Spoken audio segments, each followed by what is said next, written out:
Hello, you may have noticed a lack of videos in the last few weeks. I think this is our longest stretch since we started posting to YouTube that we try to get the videos out regularly. It just hasn't happened over the last few weeks.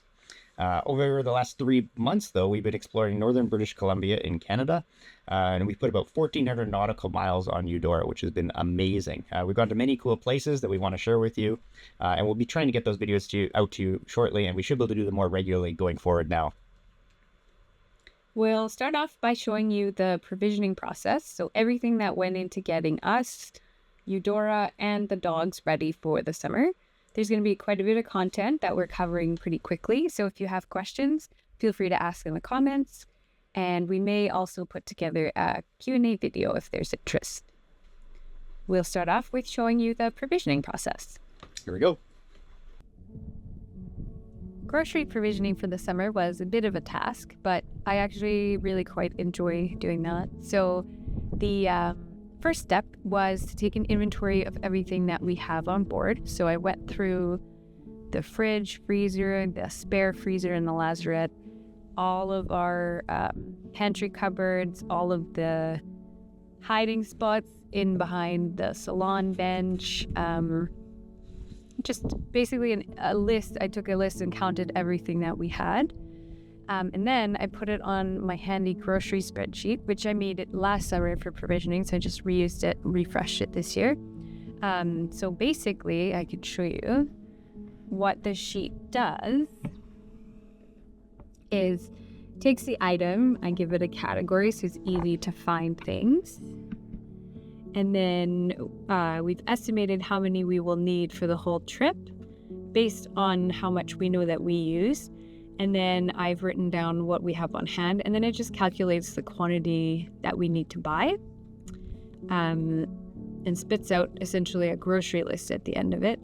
I also put in the store where you can find it and notes, like, for example, we have half of one of these or buy this brand or that kind of thing. This is my accounting training, definitely going to good use here. One of the best spreadsheets. Once we've got the list, then it's just a matter of going out and actually getting what we need. This year we did, I think, 4 separate trips. Maybe it was 3. So we went to Walmart for one, just to buy the pantry, dry goods, sort of toiletries, household items like soap and bleach and that kind of stuff. That was a carload. We had the trunk full and the back seat full.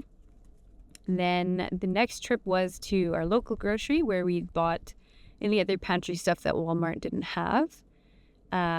We also did a stop at the dollar store. Ours has pretty good prices on selections of canned goods. So things like chickpeas and beans, and also condiments, and then things like paper towel and whatever other household goods. So we usually stock up there. Then we also did a stop at the liquor store, of course. And then the day before we left, we did a trip to the grocery store again, just to buy all the perishables. So everything from the milk products, produce, frozen items, just so we could keep it fresh as long as possible. We did also buy produce bags. They're special produce bags that are supposed to absorb ethylene gas and keep produce fresh for longer. So we did buy those this year to try them out. And we've actually found they're pretty successful. So some things don't go in them. So bananas are a no. We learned that the hard way. But most other things, carrots, apples, peppers, green onions, if you keep them in these produce bags, it seems to really extend the shelf life. So that's what we've done this year, and we found that pretty successful. So once we had everything purchased, the trick was finding a spot to keep everything. We did pretty well. And then we were underway, and it was about 5 weeks before we did our first provisioning stop in Shearwater.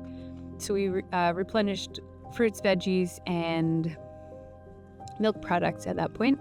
And then we did go another 5 weeks before we went to Shearwater again, and we got more supplies. So the quantities of what we thought we needed were pretty close, and lesson learned is really, it's the fruits and veggies that go first that don't have a long shelf life. So yeah, those are the ones that are a bit trickier to plan for just because they don't stay, but for us, it's been pretty good. Getting the pets ready for the summer was pretty straightforward. So we figured out, how much food do they eat each month, and then times that by 4 months. So we just bought enough food to last them through the whole summer. And then, of course, also treats and bully sticks and poop bags and all that kind of stuff, just to make sure we have enough for the summer. The biggest thing for us was the first aid sort of items or medical items, because we've never been this far away from help before. So we thought, if someone gets sick or cuts their paw open or gets a rash or sort of a thing, we'd be hours and hours and miles away from any veterinarian. So that was sort of the worry, was what would we do with the pets? When we mentioned that to our vet, they were actually really amazing, and they put together a really big first aid kit for us. So it comes in a handy little carrying kit, and it includes all kinds of things for the dogs for basic care. So we've got some pain medication, antiseptic, that one's nausea, and then we've got creams and ointments. This one's for upset stomach. This one's another one for the skin. And then we've also got lots of different types of bandages and cotton swabs. Just anything that we might need to field treat any sort of injuries that we might have. So this has been amazing to have on board. And yeah, they really did go above and beyond for us putting this together. Speaking of dogs, here's my little production assistant. Yes, Luna?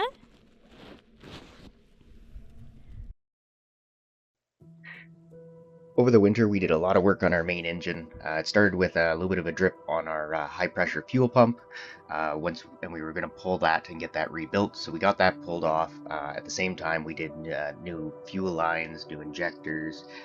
We took off our belt covers because we were going to replace the belts. Underneath the belt covers, we did find that our coolant pump was actually leaking a little bit. So we decided to get that fixed as well at the same time. So we basically ended up doing a full rebuild on our high pressure fuel pump, replaced the coolant pump on the main, painted the entire block, did a new dampener, all new belts, all hoses, including we did our gear cooler, for instance, the seals on there, and then we fully painted the entire block, sanded and painted where needed, and cleaned that up. So yeah, so she's pretty good. She's a brand new engine now for 25 years old. She's pretty damn good. So these are just some of the photos as we went through the process and the painting. You can see there's definitely some overspray when we had the old hoses still on there. Otherwise, most of the other things and parts we covered up with tinfoil actually, and painter's tape as we went through everything. And then we also then put a new alternator. So we did a 240 amp 12 volt alternator, installed an external regulator, so a wake speed in this case, and got everything good to go. There's a few pictures just of all the new parts going in, so you can see the coolant pump, the dampener, the alternator, and then we have our fuel injector pump after it's rebuilt, and just putting it all back together.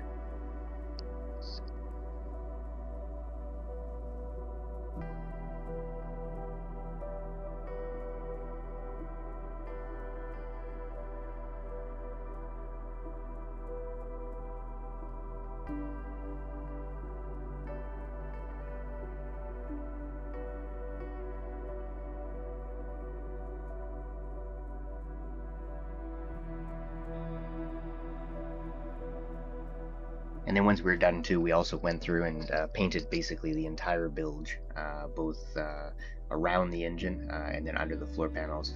On the first generation of the 40s, it doesn't have a floating floor, so it's basically right down to the fiberglass on the inside. So we painted all that and cleaned it all up. So now it looks brilliant, nice and easy to see if there's any leaks and get it all cleaned up.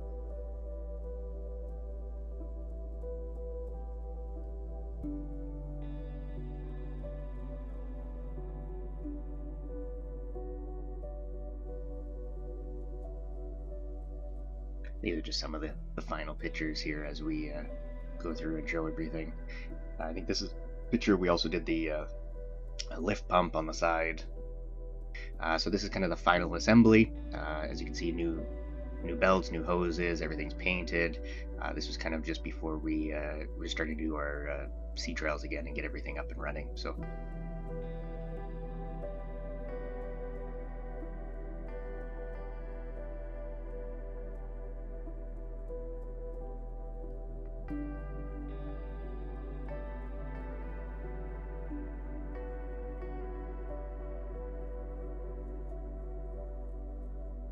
Once we finished the work on the main, we went on to the wing, which is a Yanmar, and then our generator, which is a 6 kilowatt generator. Did all the standard oil change and coolant changes on them. Cleaned out the sea strainer, the heat exchanger, all those kind of details. For the generator, we did quite a bit of work. I cleaned up most of the rust, treated it, sanded or removed or treated it, and then painted the block as well on that one, which really just helps, one, it helps protect it from corrosion, but it also helps identify if there's any problems or leaks going on. You can actually find out them easily versus if you have a dirty engine and everything else, it's very hard to see those things actively, so you don't really know if you have a problem or not. Once we did that, we did some of the impellers. You can see here's the impeller being done on the Yanmar, and then we fire up.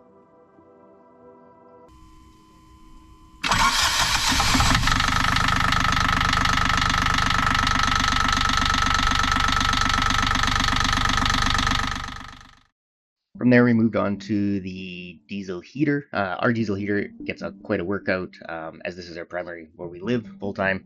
The heater is used quite a few months of the year, probably about we'll say 6 to 8 months of the year. So in this case, we were changing out the circulation pump. I also do a good cleaning on the chamber and the diesel heater about every 6 months. We change the fuel filters annually, and then we did replace the electric heating element. It's not the most efficient item. Definitely changing it did help, but we'll have to look and see in the end whether the electric element we can do something about it differently. But we changed it out.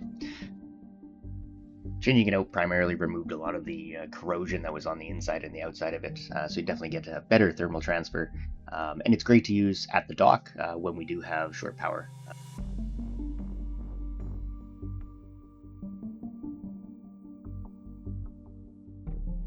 One of the other projects I started in the winter was cleaning up the shower. I wanted to recaulk and kind of check all the seals and everything. While I was doing that, I actually noticed some of the teak behind it looked a little like it was absorbing some of the water. You can see it's definitely darker.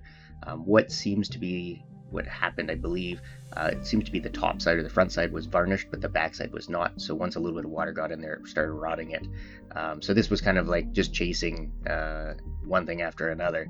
So I started by taking off the little piece that I did see a little bit of darker wood, darker teak, which I could tell was starting to get some wood rot in there, and just kind of started chasing it around. So you can see it went all the way around the side. Basically all the teak within the bottom of the shower was there. And I also found that it was running out the front and actually rotting some of the floor. So basically I had to go through, remove all the teak on the bottom half of the shower because it all was having the same issue. Especially when you're having a shower, it's the part that gets the wettest throughout all of it. And then the floor outside the shower, I removed probably about a good foot or so of it. And we put 3/4 inch starboard outside. On the inside, as you can see in the video right now, I'm just putting 1/4 inch starboard. And this is all after I basically cleaned up all the rot, treated all it. I epoxied then the floor pan or the shower pan to the wall just to make sure that there's no leaks. I put a little bit of silicone, and then we're putting the starboard on top of it more for just a little bit of protection against water damage. So I think in the future at some point we'll do something bigger in the shower and get it all cleaned up, but for now she's at least she's not going to rot. It's all leak proof. It's all sealed, and definitely happy with the outcome.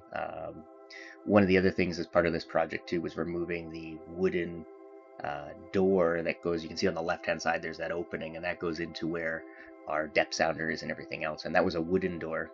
So we actually put it again, I removed all the wall, put some starboard in there, and then we actually put a plastic hatch in there which will not corrode or leak or anything else. So it definitely cleaned everything up. I think she's good to go. And yeah, there'll be a future project at some point to look at everything, but this gets us through the summer for sure, and I probably leave it for the next year or two, and then when I have some time, I'll finish everything else.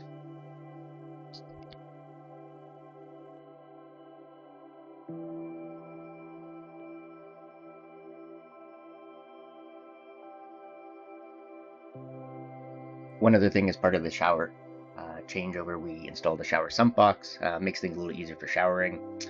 We did all the filters on the Watermaker, both their 110 and 12 volt Watermakers, and installed a new high pressure boost pump, which definitely helps extend the life of our filters.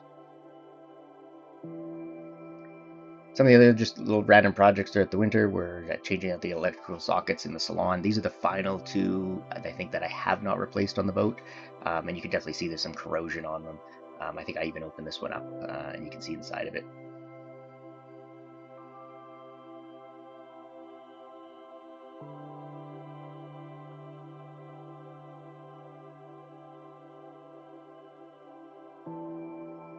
It's kind of crazy how much corrosion actually happens. This is fully inside the boat, but this is what basically 25 years of having some copper and stuff exposed to sea air just within the boat will do to a lot of electrical contact. So it's good to replace them out. Fairly simple, nice and easy.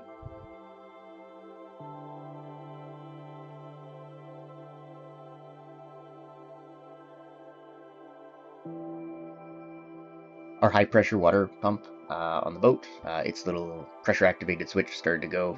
I decided to take it apart, see what I could do. I found out just basically it uses an off the shelf switch. So you just pop the other one out. I think I got the replacement off Amazon for like 14 cents or something, some crazy cheap thing. But you can take it apart, put it again, and it's all good to go. So it's much cheaper than I think they wanted to sell a brand new one for about 80 bucks. We mounted the TV up on the wall, just kind of gets it off the shelf on the left, on the port side of the boat, cleans everything up. Had to go through and get all our fire extinguishers certified and ready to go. We have 7 on board. And then we installed a new anchor tie-down roller, which prevents it from coming off the gypsy in certain circumstances. So definitely very happy with all that. Helps clean up everything.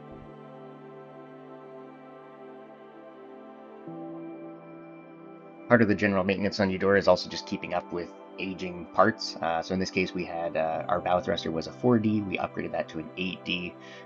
So I had to change kind of the mount point for how this mounts up in the bow, kind of under the master stateroom. But definitely got the 8D in there, so it gives a little more power, a little more horsepower behind everything, which is great. But this is just mounting it in and then putting the tie-down straps, reconnecting everything, and she's good to go. We also replaced the start battery for the main, which was a 4D battery. In April, we changed all the zincs on the boat. So I dove the boat, got everything swapped out. So you can see there's zincs on our main shaft, our wing engine, our bow and stern thrusters, the skeg foot for the rudder, and I think that's about it. But and our keel cooler, if I didn't say that already. We also installed 2 nice sailbags up on top for putting the paravane chains when we're not using them, which is great. Just keeps it a little cleaner. And then up on top on the roof, we did a new loud hailer for our foghorn. We were having some issues with it cutting in and out, so that fixed all that. We also installed a watch alarm. So part of our cruising this summer is a lot more longer range, potentially traveling at night or even dealing with storms or stuff at anchor. So the last watch device basically is a countdown device. You basically have to hit the red button before it gets to 0. If it gets to 0, an alarm goes off. So it's a great second set of eyes just on keeping things going. One of the other projects that we wanted to get done this winter was the tabbing that holds our anchor chain on the one side was coming loose from the side. So I think it just had bad adhesion. It just separated. And what that means is basically when we pull up the anchor chain, basically it allowed a little bit of water to always seep down. So when you're pulling in the chain on the boat, you get a little bit, we wash it down, but you still get a little bit of mud and debris and everything else in there and the water. And it's supposed to drain out 2 holes. But in this case, it was going out the holes, but it was also going down behind the tabbing and then running into our bilge. And so it's kind of just stinky old water. You don't want it. And so we wanted to go through and fix that. So part of this process was basically cutting out those broken tabs, that are connected to the hull for that shelf that the chain sits on, and then sanding and prepping the whole area, which is not the most pleasant thing, but needs to happen. And then degreasing, we did a quick acetone wash just on everything, just to make sure everything's good and clean. And then it's basically just putting in the fiberglass again, reglassing the whole thing. So we reglassed it up the side, so it's nice and strong up the front, and it's so the whole bottom, and just kind of added an extra layer on the inside, which protects the inside of the hull as well from the chain just kind of hitting on it. So here it is. You can see it's all sanded, all ready to go. I think this is the last shot before we start putting in the fiberglass.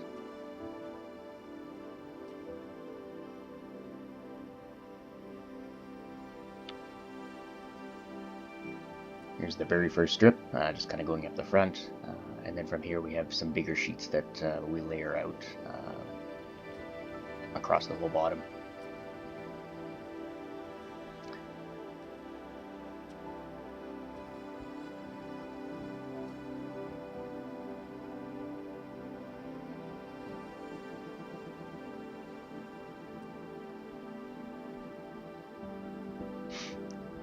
This is it just before we throw the chain back in. We also added three little rubber spacers at the bottom. Basically, it adds a little more air at the bottom. There's always a little bit of water in the bottom of the anchor locker that doesn't quite drain out. It's about 1/4 of an inch of water. It's not a lot, but this just keeps the chain out of the water, so it prevents it from rusting. I didn't get it in time to paint everything. Otherwise, I would love to paint it bright white. Maybe we'll do that this winter. But this was just before we left, I think in April. So we got everything's functional, everything's cleaned up, but maybe this winter when we clean out our anchor locker anyways, kind of annually, and wash it down, I think I'll do a painting on it. So putting the chain back in, we attach the bitter end of our chain, and then we jump the chain back in. So we have about 375 feet that we carry on Eudora, and bring that all in.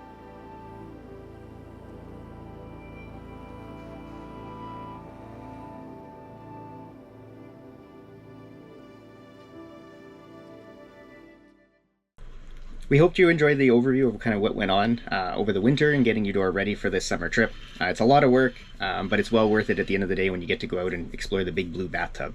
Until next time. Till next time.